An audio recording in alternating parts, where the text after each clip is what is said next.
بسم الله الرحمن الرحيم. السلام عليكم ورحمة الله تعالى وبركاته. الحمد لله إلهي بي أسقناتي مهد كواد مهد لباد مر والبو أو سي جوكتا إلهي قاسي أياكم مهدسن نورك داد كان مدد دير كم مقناي دب مركاسي ووسو عليي الحمد لله لنا مر والبو قلينكي عاد قادست ولو سميي أرقودنا وبقولكي وبقول inta dhiman oo xoogaa cawaafkii waxa si ka cabanayna waxa way caadkooda muddada dheer oo daahay ayaa keenayso qof walba qofka kale caadka markuu ku daaho aragiisana uu daahaya qofka hadii 10 sano oo dhahay caadkan keedan ka dhiganaya kadib iska fiiqaya dhibaatada ay leedahay waxa way hadhow qaliinkaadina oo ka xumaana aragaadana dadka markii faashida laga fiiqo oo fuul hore wax ka arkayana dib baad ugu dhacaysaa muddada intii sano oo aragtida ishaan aad ku baabi'inaysay in lamida sugaysa adana aragga si markaas oo kugu soo noqdo fariin marka waxaan u direynaa dadka meesha fadhiyo dadka ehelkooda iyo dadka kale oo hadda na daawanaya waxaan leenahay caadka ha isku daahinin haddii lacag ay tahayna waa lagu awoodaa haddii lacag la'aan ay tahayna labada dhinacna waa lagu awoodaa caadkaada intuu bisil yahay oo ceeriin oo yahay oo fiiqmaayo imaa adeega ha lagu fuliyo haddii caadka aad daahaysid aragtida dhakhtarka ma weydiinaysid oo aragtidaada nasiib ay noqonaysaa hadda alxamdulilah inta meesha fadhiso araggooda waa 100% daawooyinkooda waa loo qoray waana la siiyey isticmaalka daawadana waa loo sheegi doonaa marka waxaa jira wacyigelin yar oo kooban oo su'aalo oo hadhow soo noqonayaan qofka waxyaabaha oo iska ilaalinayo waxyaabaha u bannaan iyo waxyaabo noocaas oo kale aan jeedinaynaa qofka saacadan laga bilaabo wajiga wuu dhaqayaa qaliinka waa casri waa laser waaye waxa oo dhibaato ma jirto wax ingiri ku jiro ma lahan meel la jeexay ma lahan caadi waa qalab casri ah lagu fiiqo oo laser ah qofka wajigiisa wuu dhaqayaa cuntana waxa allaale wixii ilaahay oo siiyay oo xalaal oo dhanna wuu cunayaa dhinacoo doonana wuu u seexanayaa dhinaca isha la fiiqa xataa waa u seexan kartaa waana sujuudi kartaa waana rukuuci kartaa wax dhibaato oo xagga qaliinka kaaga imaanaysa ma lahan insha allah muhiimadda waxaa waaye nadaafadda waaye maadaama lagu jiro hadda xilli kulul oo dhididna oo jiro mandiilkan tiishka qofka ha isticmaalo dhididkaas kaaga tiro dhididka isha hadduu kaa gaaro ama saliidda iyo wax noocaas oo kale isha dhibaato markaasay u keenaysaa waxaan leenahay nadaafadda bis ha lagu dadaalo wax dhibaato kale ma jirto dadka balwadda lehna waxaan u sheegaynaa balwadda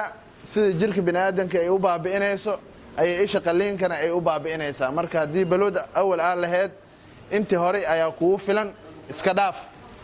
waxaa ku bedelataa nafaqo khudaarta cagaaran siiba karootada isbaandhayska zaytuunka tufaaxa cimbaha qajaarka intaasi aaba aragtidaada dib markaasi kugu soo celinayso waxaan leenahay balwadda meesha ka saar dhinaca doontana ishana waa u seexan kartaa daawadana isticmaalkeedana haddaaba u sheegaynaaba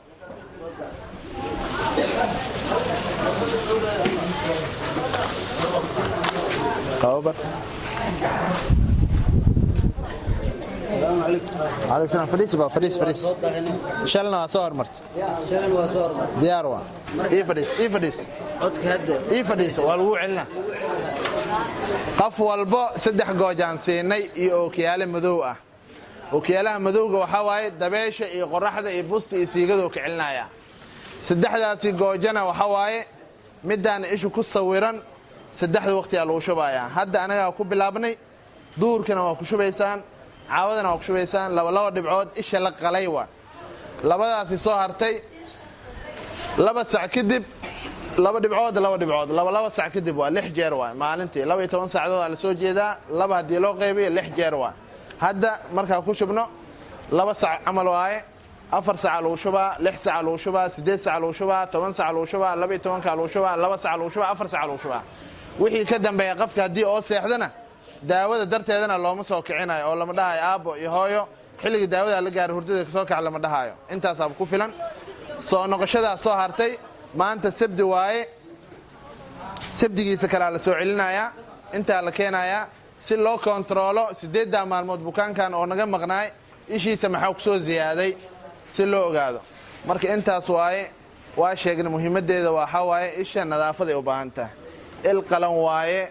jeermis iyo dhibaato iyo wasaq iyo waxyaabahaasi hadii ay dhacdo ishaada ay ka dhacdo adaa mas'uuliyadeeda qaadaya anaga ishaada waa ku baroobeynay boqolkiiba boqol waaye waana kuu nadiifinay daawadana waa kugu shubnay iriddan haddaa ka baxday ishaada wixii gadaal oo dhibaato wasaq ama nadaafad darro ay kuu keentana adiga lee waa taasi waa mid biyo qabow aa lagu dhaqaa wax kulul isha looma dhawaynayo maxaa dhacay guduudkaasay sii badinee dhiig iyo bareshar iyo waxaasay sii badinee biyo caafi oo qabow oo nadiif ah ha lagu dhaqo cijaashana ha iska jaro mar walbana tiishkaas iyo mandiilkaasna ha isticmaalo daawada qofkii markii lagu shubo cabaar kadib daawadii waxay ku dhigaysaa laalaabka baarka isha agtiisa ha laga tirtiro ha laga nadiifiyo bukaanada qaar waxaa jira oo diidayaan oo dhahayaan isheeda ha taabanin ishaada waa lagu tirtiraa ogolaaw haddii kale isha wasaqdaasi isha way kaaridee baarka bannaanka ka laga tiraa cimaamada laguma tiri karo baati laguma tiri karo mandiilkaasa hal mar lagu tiraa waana la tuurayaa ma fahanteen qofka nasiinadana wax badanay u taraya qof walba qofka kale oo ka weyn yahay nasiinadiisa muddo dheer haddii oo nasto ishana way soo kabsane khudaarta cagaaranna badso daldalanka iska dhaaf daawadaadana isticmaal wixii su'aalo oo dheeraadna markaasna waa nala weydiin karaa